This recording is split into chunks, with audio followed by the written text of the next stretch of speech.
The moment my wife asked for a break, I was holding a spatula over scrambled eggs that cost more than my first car's monthly payment. Organic, free-range, probably raised listening to Mozart. That's Viviana for you. "We need a break, David," she said, standing in our kitchen doorway like she'd rehearsed it in front of a mirror. Probably had. I kept my eyes on the eggs. "Timing's interesting. I leave for Amsterdam in 6 hours. "Exactly." Her voice had that practiced casualness that meant she'd been planning this. "Some space might be good for us." I turned around, spatula still in hand, and gave her my best confused husband face. 7 years of marriage had taught me exactly which expressions worked. Space. Right before I leave the country for 2 weeks. That kind of space. Don't make this difficult. She adjusted her silk robe, the one that cost $300 because apparently regular robes don't properly respect your skin's pH balance or whatever nonsense she'd read in some magazine. I went back to the eggs. "I'm not making anything difficult, Vivi. Just clarifying. You want space starting now, meaning today, meaning while I'm gone." "Yes." The eggs were perfect. Golden, fluffy, completely wasted on this moment. I plated them anyway, added the artisanal sourdough toast she insisted on buying from that bakery across town, poured her French press coffee into her favorite mug, the one with the gold rim that couldn't go in the dishwasher. "Here," I said, sliding the plate across our marble countertop.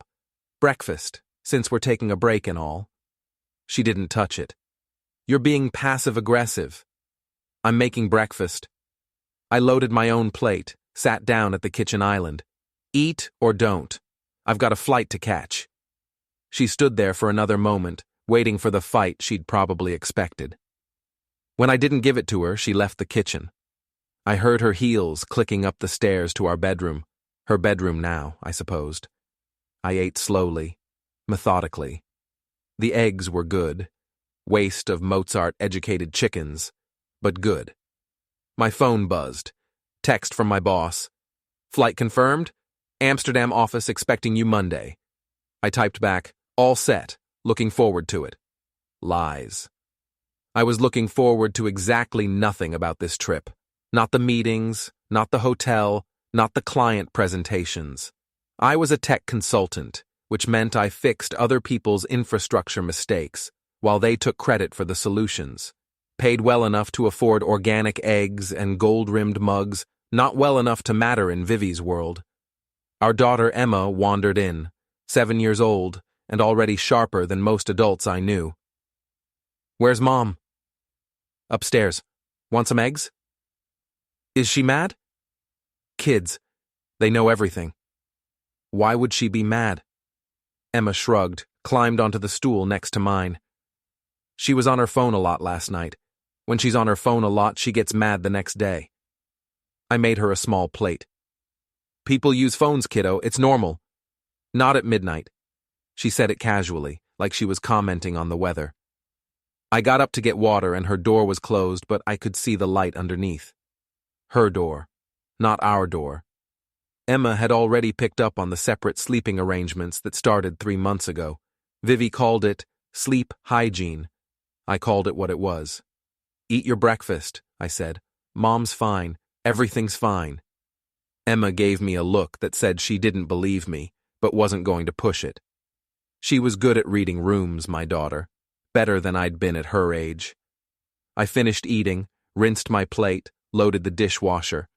The morning sun came through our kitchen windows, illuminating all the expensive nothing Vivi had filled our house with. Imported tile backsplash, designer cabinet pulls, a faucet that cost more than a decent used laptop. My suitcase was already packed, sitting by the front door. I'd done it last night, methodically, while Vivi was in her room doing whatever midnight phone activities Emma had noticed. I'd packed light. 2 weeks of clothes, my laptop, the usual travel necessities. I hadn't packed expecting to come back to this house the same way I was leaving it. Vivi came back downstairs around 9, fully dressed now. Designer jeans that probably cost $400, a cashmere sweater, hair and makeup perfect. She had a networking meeting at 10:30, she announced, with some potential clients from her gallery connections. On a Saturday? I asked. Art World doesn't follow regular schedules. She was checking her phone, not looking at me. You should get going soon. Traffic to the airport will be terrible. My flight's not till 3. Better early than late. Still not looking up. I watched her for a moment. She was nervous. Her left hand kept touching her collarbone, a tell she'd had since I'd known her. Something was making her anxious, and it wasn't just asking for a break. This networking meeting, I said. Anyone I know? Probably not. Gallery people. You know how it is. I didn't know how it was. Vivi had started working at a high-end art gallery 6 months ago, supposedly as a consultant. Most of her work seemed to involve attending wine and cheese events and posting carefully curated photos on social media. But it paid, or her family money paid, hard to tell the difference, so I didn't ask many questions. Maybe I should have. I'll get out of your hair, I said, standing up. Let you get ready for your meeting. She looked relieved. Have a good trip, David. We'll talk when you get back. Sure, we'll talk. I grabbed my suitcase, kissed Emma goodbye. She was watching cartoons in the living room, already absorbed, and headed out to my car. A sensible sedan, 4 years old, paid off. Nothing like the leased BMW Vivi drove. I put the suitcase in the trunk but didn't start the engine. Instead, I sat there, hands on the steering wheel, thinking about midnight phone calls and sudden requests for breaks and networking meetings on Saturday mornings. My phone buzzed again. Text from Simone, Vivi's best friend from college. Coffee this morning? Need to vent about dating disasters? Simone, professional gossip, amateur troublemaker, and the person most likely to know what Vivi was actually doing. We'd always gotten along, mainly because I'd learned to tune out about 70% of what she said and nod at appropriate intervals. I texted back, "Give me 30 minutes. Usual place?" "Perfect. You're a lifesaver." I started the car and drove to the coffee shop downtown, the one with the overpriced lattes and uncomfortable chairs that somehow everyone loved. Simone was already there, waving from a corner table, 2 cups already in front of her. "David!" She hugged me like we were old friends, which we weren't. "You're an angel for doing this. I know you have your flight and everything." "Not till 3, I said, sitting down. "What's the crisis?" She launched into a story about some guy she'd met on a dating app, complete with screenshots and commentary. I nodded, made appropriate sympathetic noises, and waited. Simone never asked to meet for coffee just to vent. She always had an agenda. Finally, after 15 minutes of dating horror stories, she paused. "So how are things with you and Vivi?" There it was. "Fine," I said. "Why?" "No reason. Just seems like she's been stressed lately, all the gallery stuff, you know." She was watching me carefully, testing. "She mentioned a networking meeting this morning," I said, casually. "Saturday meeting seems unusual." Simone's expression flickered. Just for a second, but I caught it. "Oh, yeah. The gallery world is crazy like that." "You know anything about it?" "About what?" "The meeting." She shifted in her seat. "Why would I know about Vivi's meetings?" "You're her best friend. You know about everything." Simone laughed, but it sounded forced. "I don't know about everything, David. Give me some credit." I let it sit there for a moment, the uncomfortable silence. Then, "She asked for a break this morning, right before my trip." Simone's face went carefully neutral. "Oh. Just, oh? What do you want me to say? Maybe she needs some space. Marriage is hard." "Right before I leave for 2 weeks. Interesting timing." "Maybe it's not about timing." But she wouldn't meet my eyes now. I stood up. "Thanks for the coffee, Simone. I should get going." "David, wait. I'm not mad. Just clarifying things." I headed for the door, then turned back. "If you know something, you'd tell me, right? Because we're friends?" She looked genuinely conflicted. It's not my place. That's what I thought. I left her there with her uncomfortable expression and half-drunk latte. Got back in my car. Didn't start the engine. Instead, I pulled out my laptop, connected to my phone's hotspot, and did something I'd been putting off for 3 months. I logged into our joint bank account, the one Vivi didn't know I monitored from a separate app, and checked the transaction history. There. 2 weeks ago, a wire transfer of $15,000 to an account I didn't recognize. Then another last week, $10,000. Both with vague descriptions. Personal investment and business opportunity. $25,000, gone, and she hadn't mentioned a word. I dug deeper, checked her credit card statements, the one she thought was private but was technically on our joint account structure. Charges at high-end hotels, restaurants I'd never been to, a jewelry store in the expensive part of town. And then, 3 days ago, 2 airline tickets to Paris, first class, leaving Monday morning. Monday, the day after I was supposed to leave for Amsterdam. I sat there in the coffee shop parking lot, staring at the screen. The pieces were falling into place with the kind of clarity that made my stomach hurt. The separate bedrooms, the midnight phone calls, the sudden need for space, the Saturday networking meeting. Vivi wasn't asking for a break because she needed space. She was asking for a break because she needed me gone. And those Paris tickets, they weren't for a solo trip. I checked the time. 10:15. Vivi's networking meeting started in 15 minutes. I knew exactly which gallery she supposedly consulted for. She'd talked about it enough. It was downtown, maybe 10 minutes from here. I drove there slowly, parked across the street where I could see the entrance. The gallery wasn't open on Saturdays. Big sign in the window said so. At 10:30, right on schedule, a black Mercedes pulled up. A man got out. Tall, expensive suit, the kind of confident posture that came from never hearing no. He checked his phone, looked around, then walked to the corner and into a boutique hotel next door to the gallery. At 10:35, Vivi's BMW pulled up to the same hotel. She got out, checked her reflection in the car window, and walked inside. I sat there for another 10 minutes, watching the hotel entrance. Neither of them came out. My phone buzzed. Text from Vivi. "Meeting's going long. Don't wait up. Have a safe flight." I looked at the message for a long moment. Then, I took a photo of her car parked in front of the hotel, time-stamped it, and saved it to a cloud folder. Then I drove home, walked inside, and called the airline. "Yes, I need to cancel my flight to Amsterdam this afternoon," I said.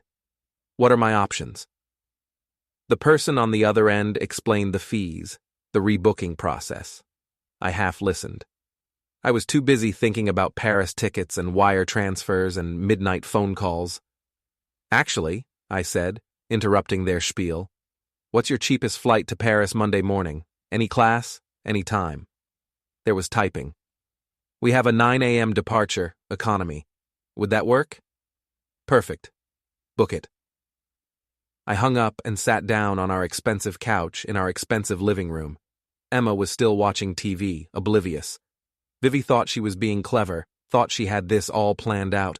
She thought I was the underestimated tech consultant who'd go quietly to Amsterdam while she ran off to Paris with whoever that man was. She thought wrong. I picked up my phone and started making a list. Things I'd need. Things I'd have to arrange. It was going to be a busy 2 weeks, but not in Amsterdam.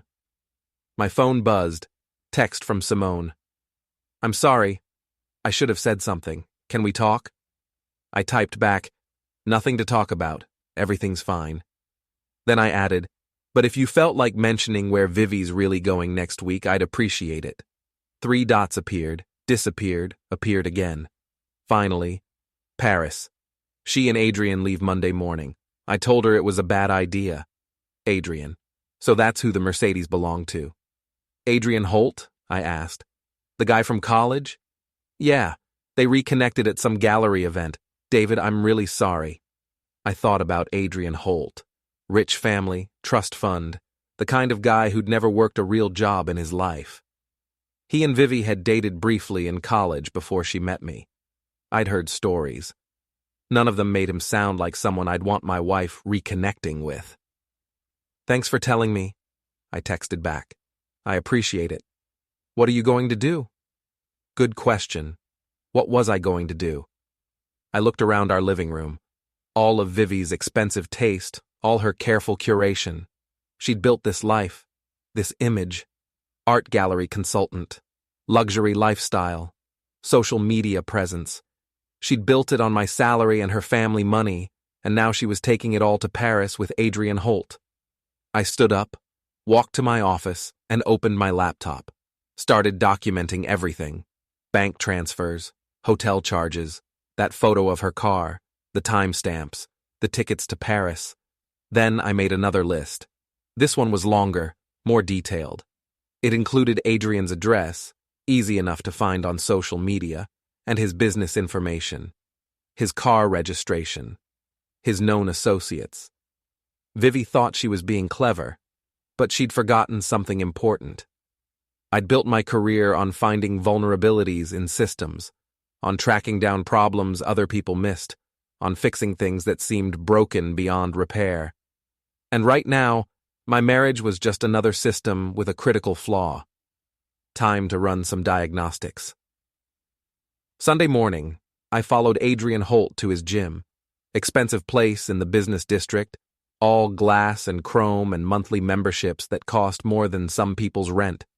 He drove his Mercedes like he owned the road, which in his mind, he probably did. I stayed 3 cars back, patient. I'd called in sick to work, told them there was a family emergency. Not entirely a lie. Rebooked my Amsterdam trip for 3 weeks out. My boss wasn't happy, but I'd earned enough goodwill over the years to cash in a favor. Adrian spent 90 minutes at the gym. I spent it in my car, researching. His social media was a masterclass in rich guy posturing. Expensive watches, luxury vacations, perfectly curated photos of his entrepreneurial lifestyle. He ran some kind of investment consulting firm, which as far as I could tell, meant he moved his family's money around and called it a job. He'd posted a photo yesterday, him at a wine bar downtown, caption about celebrating new ventures. Vivi had liked it. So had 15 other people I didn't recognize. When Adrian came out of the gym, he was on his phone, laughing at something. He got in his Mercedes, and I followed him to a shopping district, watched him go into a jewelry store. 45 minutes later, he came out with a small bag. I took photos of everything. The jewelry store, the timestamp, his license plate in the parking lot. My phone buzzed. Text from Emma, staying with my sister for the weekend. "Are you and Mom getting divorced?" Kids. They always know. I called her. "Hey kiddo, what makes you ask that?"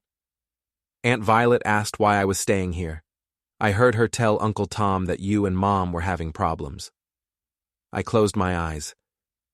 "Your mom and I are figuring some things out, but whatever happens, it's not your fault. You know that, right?" "I know." Her voice was small. "I just want you guys to be happy." "We will be, I promise. Love you." "Love you too, Dad." I hung up and watched Adrian get back in his car. He drove to a restaurant, met 2 other guys.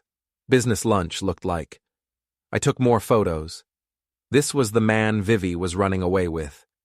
This shallow, predictable trust fund stereotype who probably thought buying jewelry solved everything. I drove to Adrian's apartment building, a luxury high-rise downtown with a doorman and visitor parking that required validation. I didn't go inside, just mapped it out, noted the security cameras, the entrance points, the parking garage. Then I went home and transferred more money out of our joint account. Not all of it. Just enough to make things complicated. Moved it into a separate account Vivi didn't know about. One I'd set up years ago for emergency funds and never used. $40,000. Not enough to ruin her, but enough to cause problems. Monday morning, I woke up at 5 a.m. Showered, dressed in business casual, made coffee and sat at our kitchen island, waiting. Vivi came downstairs at 6, fully dressed, small suitcase in hand. She stopped when she saw me. "I thought you were in Amsterdam," she said. "Cancelled it. Family emergency." I sipped my coffee. "Where are you going?" "Just a quick trip, gallery business." "With a suitcase?" "Overnight thing. Boston. New client." She wouldn't look at me directly. "Boston," I repeated. "Interesting. Why are you being weird about this?" I stood up, walked over to her, kept my voice calm, almost friendly. "Have a good trip, Vivi. Hope Boston treats you well." She searched my face, trying to figure out if I knew something. "Thanks. I'll be back tomorrow." "Sure you will." She left. I waited 5 minutes, then followed.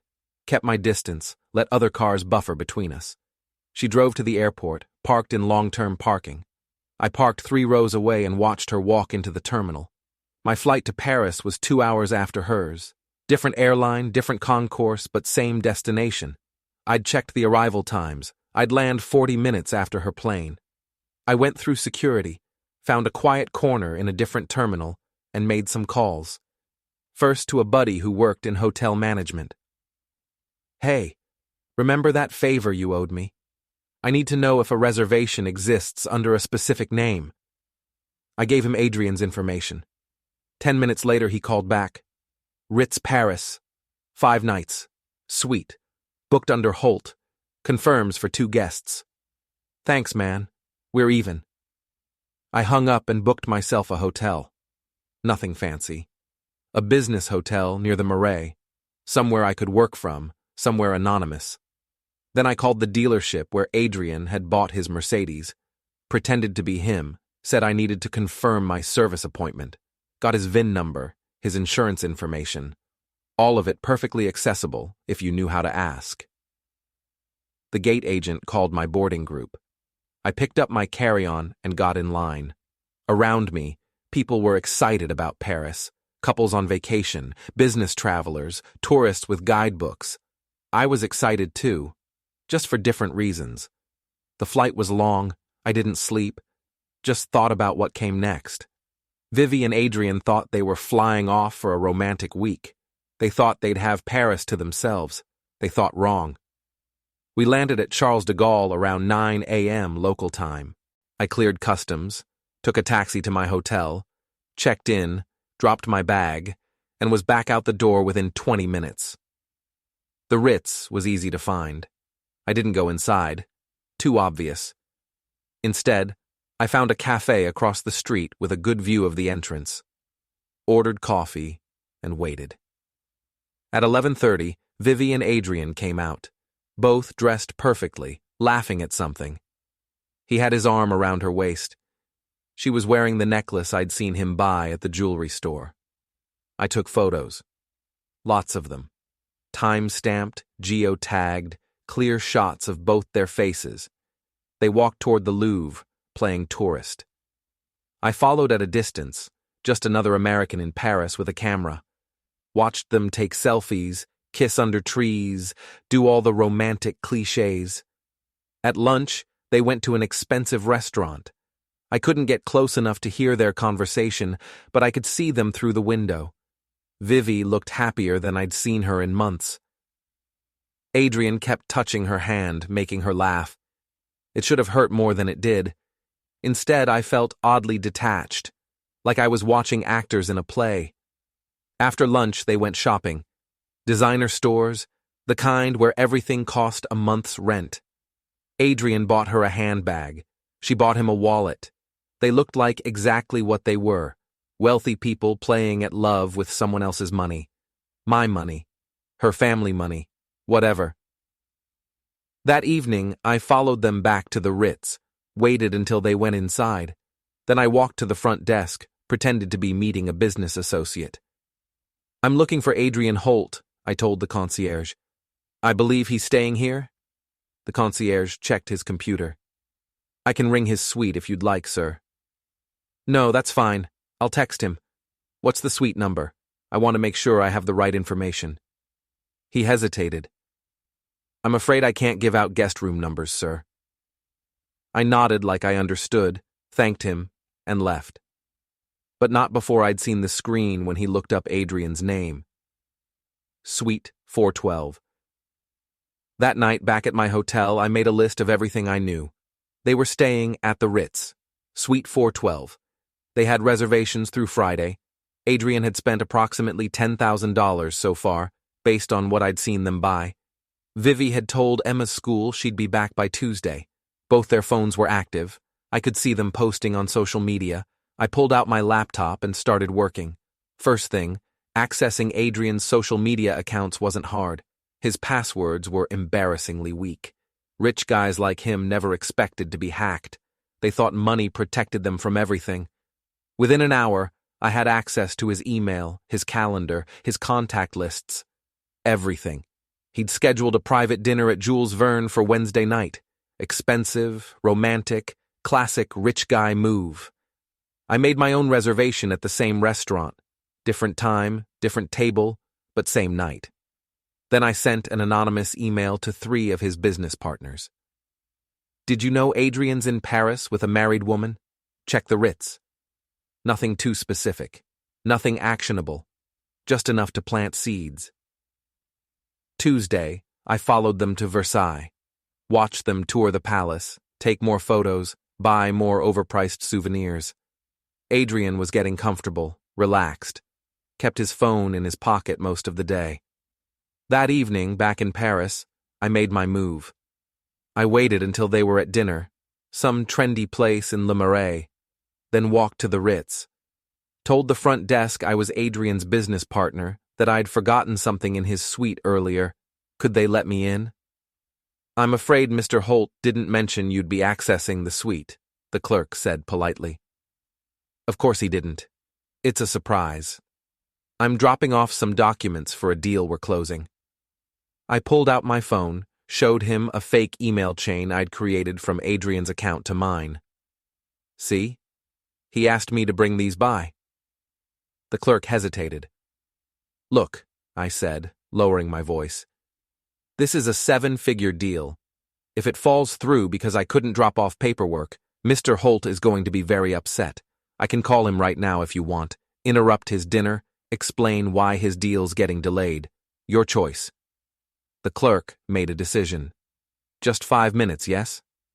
5 minutes. In and out. He gave me a key card. Please leave it at the desk when you're finished.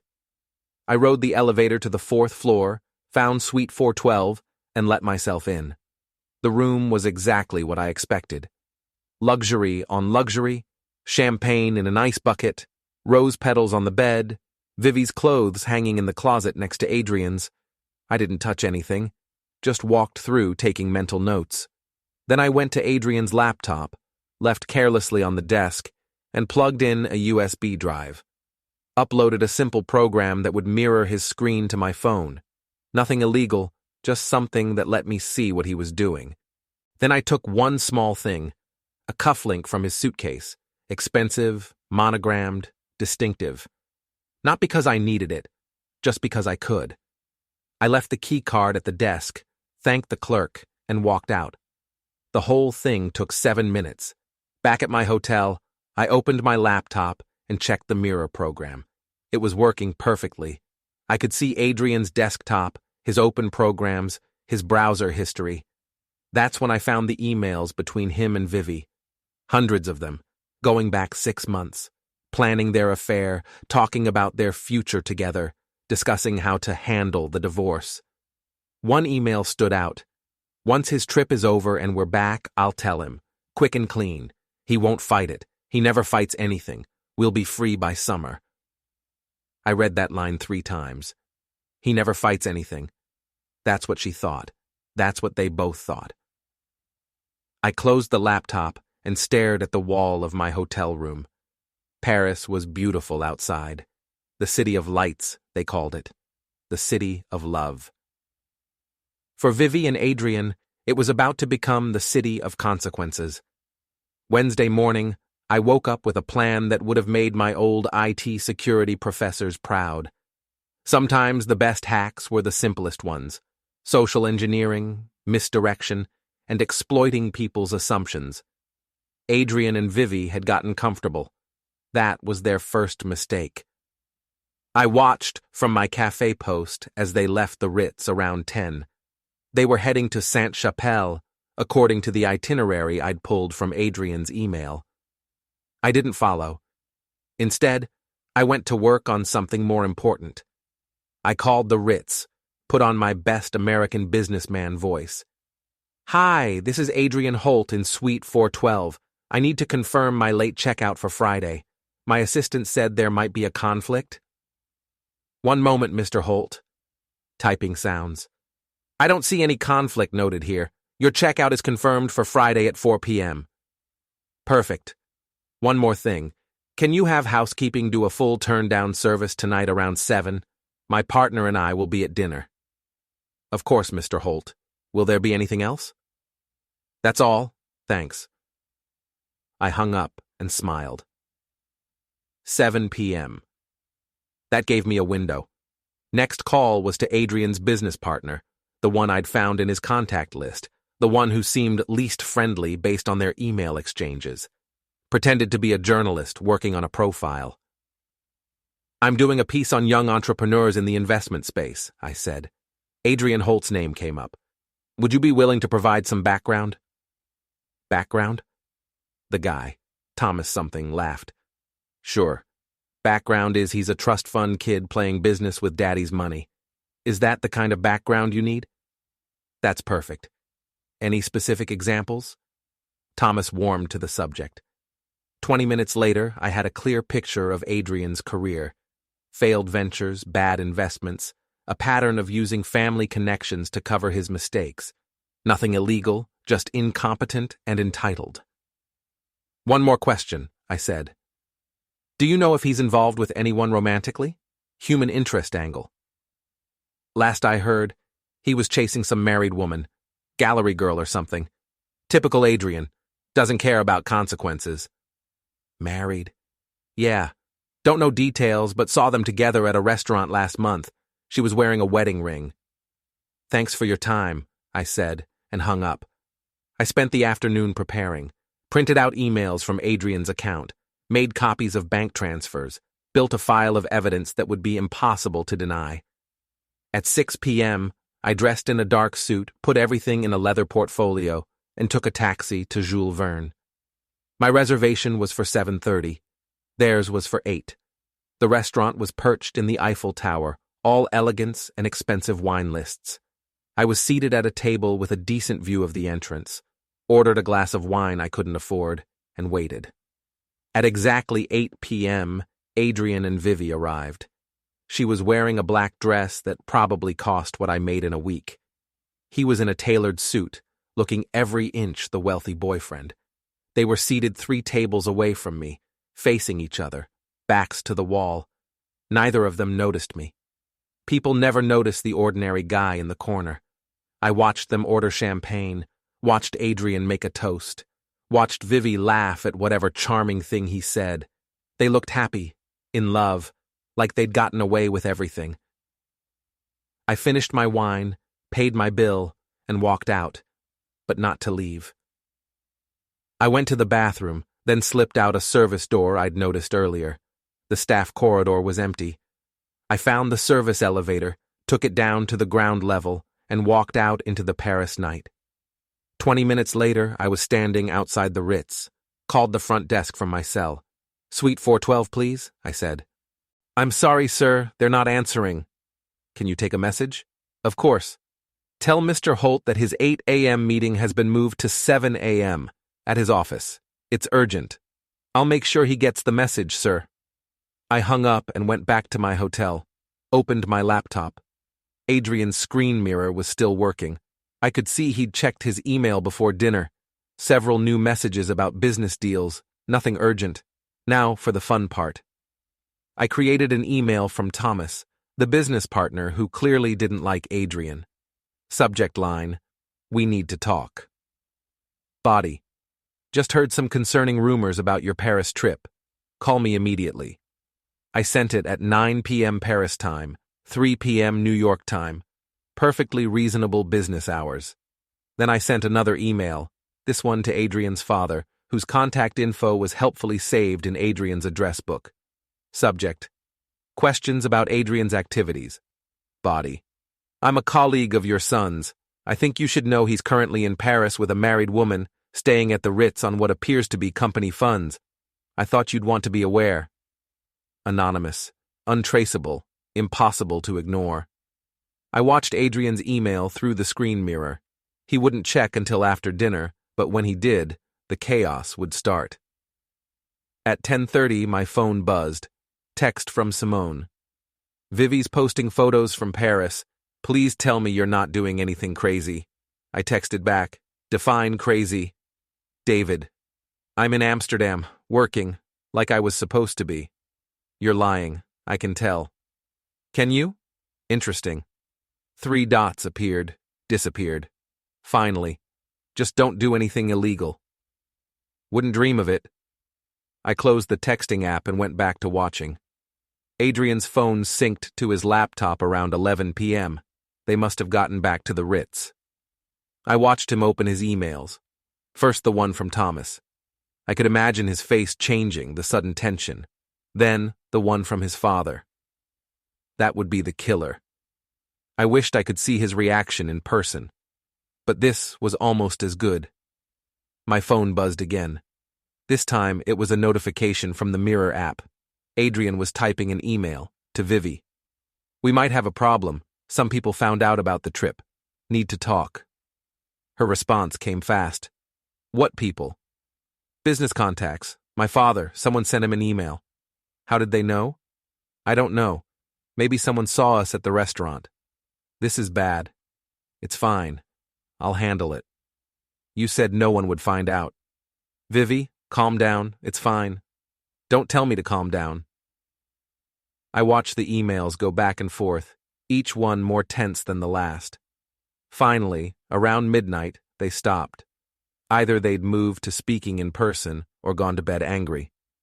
Either way, worked for me. Thursday morning, I followed them to the airport. They were flying home early. I'd seen Adrian cancel their remaining reservations through the Mirror app. Vivi looked stressed, kept checking her phone. Adrian looked pissed off. They went through security around 9 a.m.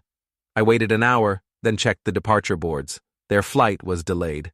Weather in New York, according to the display. I smiled and went to a coffee shop, ordered breakfast, and made more calls. First to my lawyer, a guy I'd worked with on some contract negotiations years back. I need to file for divorce. How fast can we move? Depends on the state, depends on the circumstances.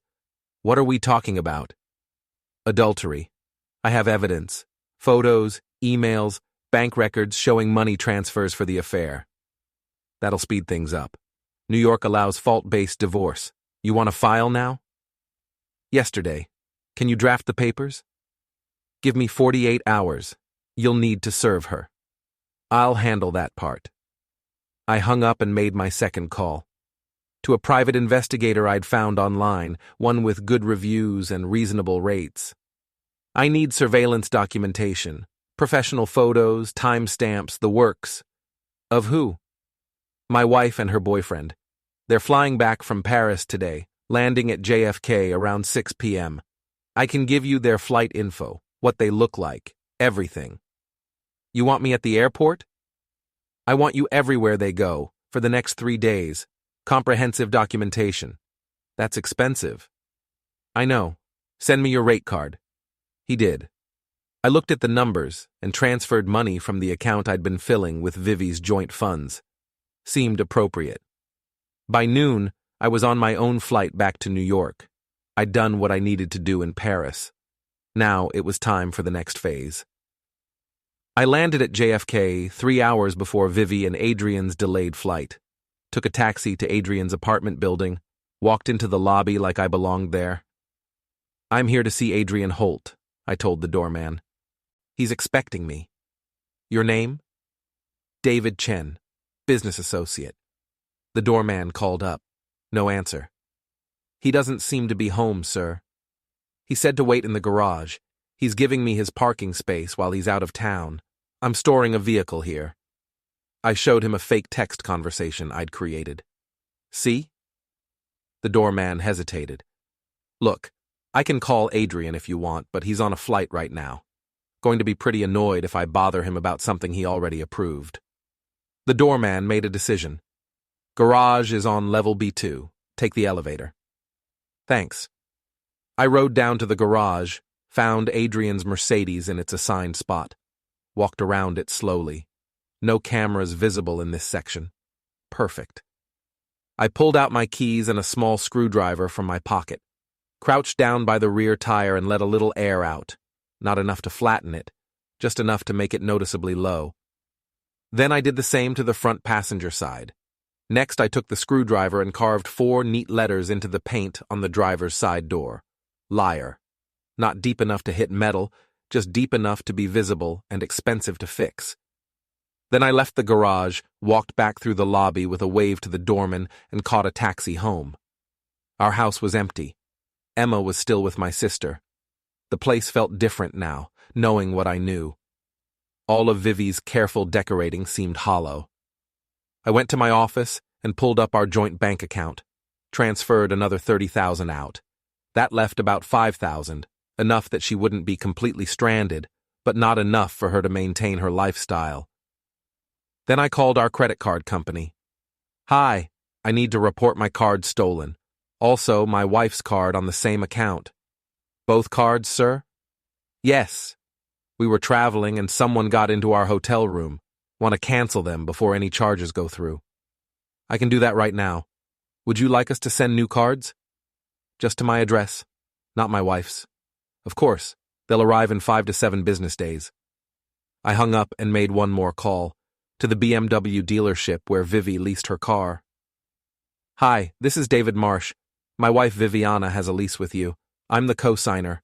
I need to know the terms for early termination. The person on the other end walked me through it.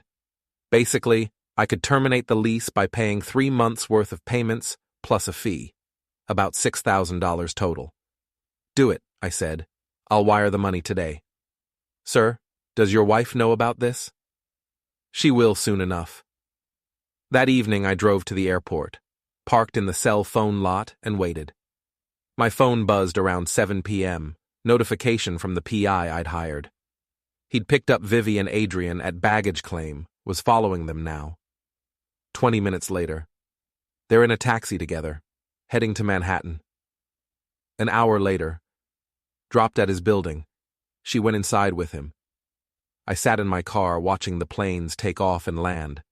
Thought about Emma, about how to explain all this to a 7-year-old. Thought about the house, the finances, the logistics of dismantling a marriage. My phone buzzed.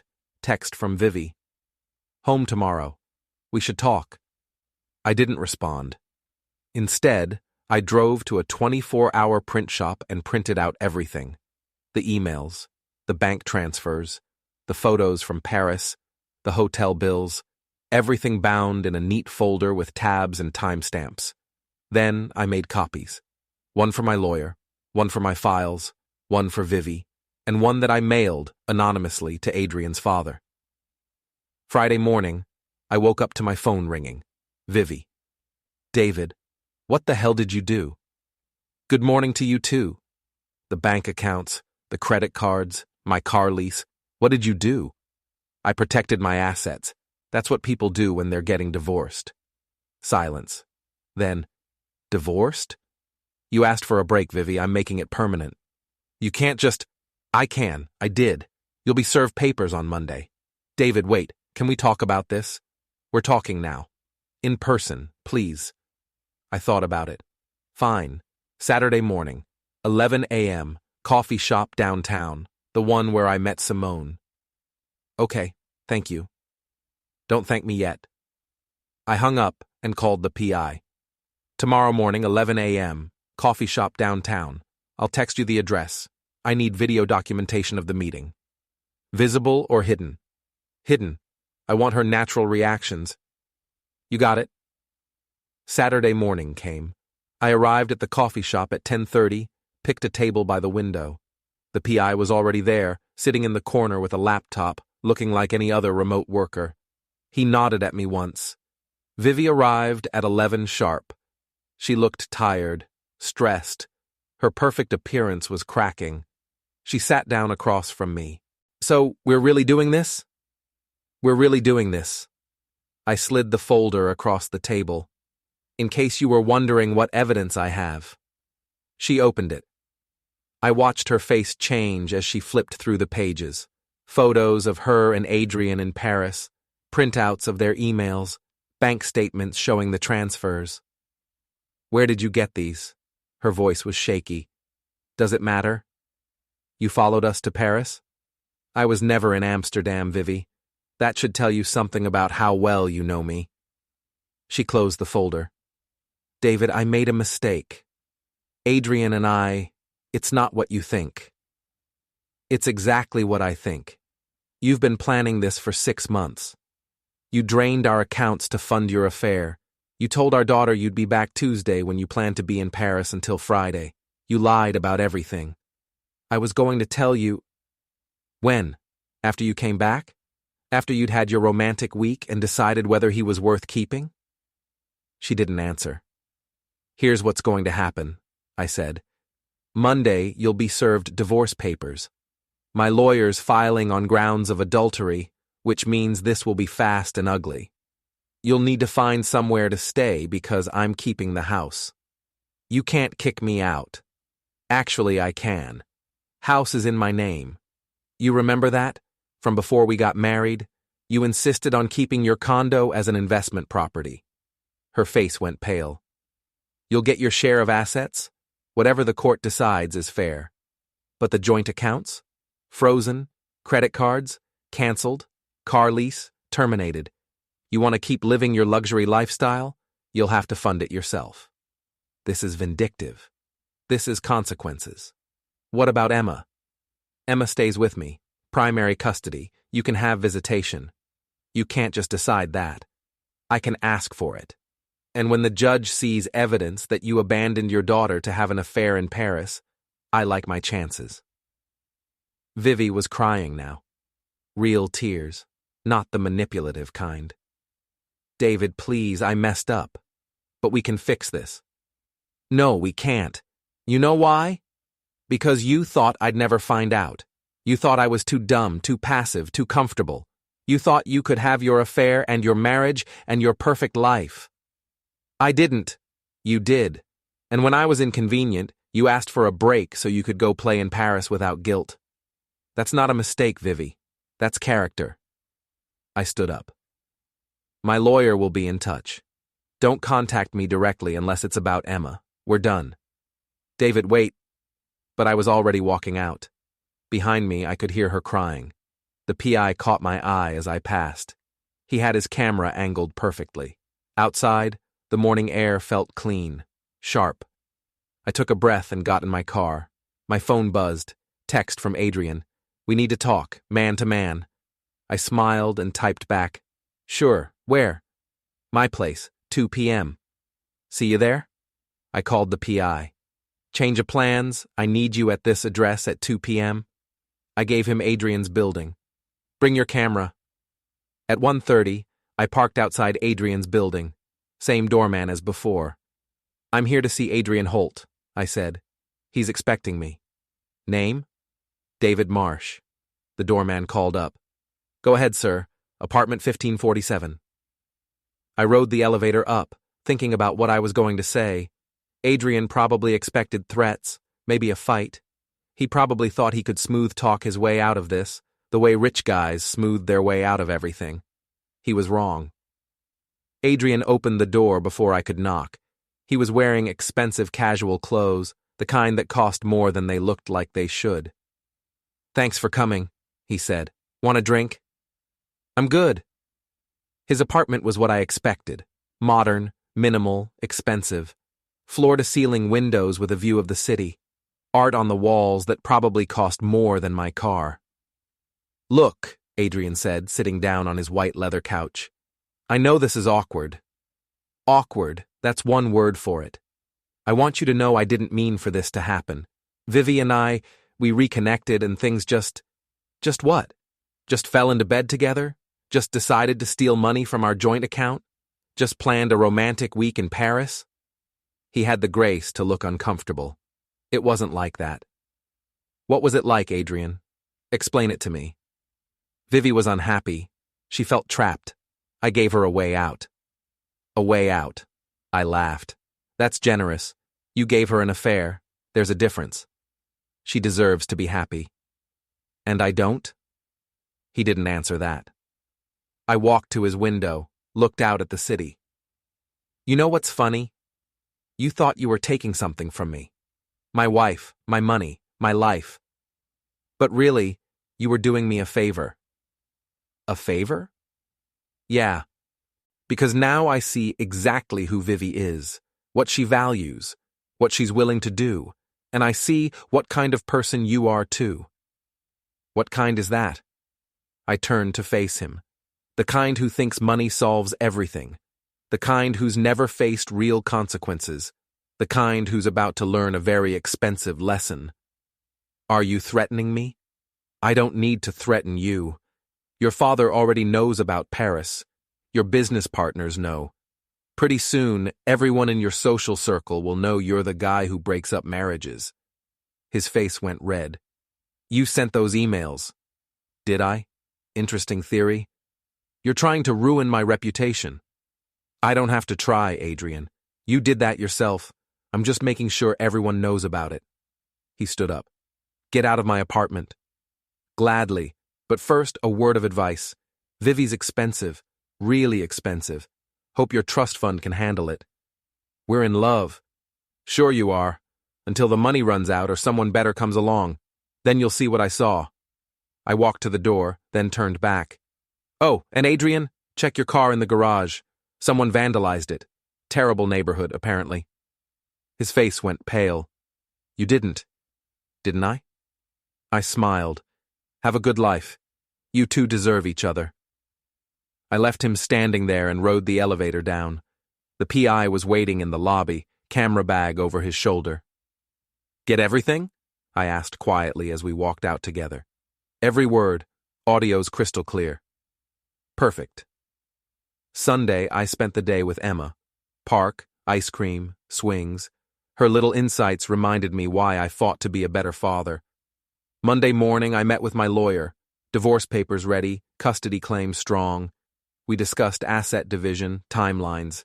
I started packing Vivi's things, clothes, jewelry, knickknacks, all neatly organized. My phone rang. Detective Violet Winters called about alleged vandalism to Adrian's car. He claimed I admitted it. I explained, observation, not confession. No evidence tied me to it. She advised caution. I had a lawyer. By evening, 20 boxes of Vivi's belongings were stacked in the garage. At 6, a process server delivered her restraining order. Court date next week. Vivi accused me of harassment and threats.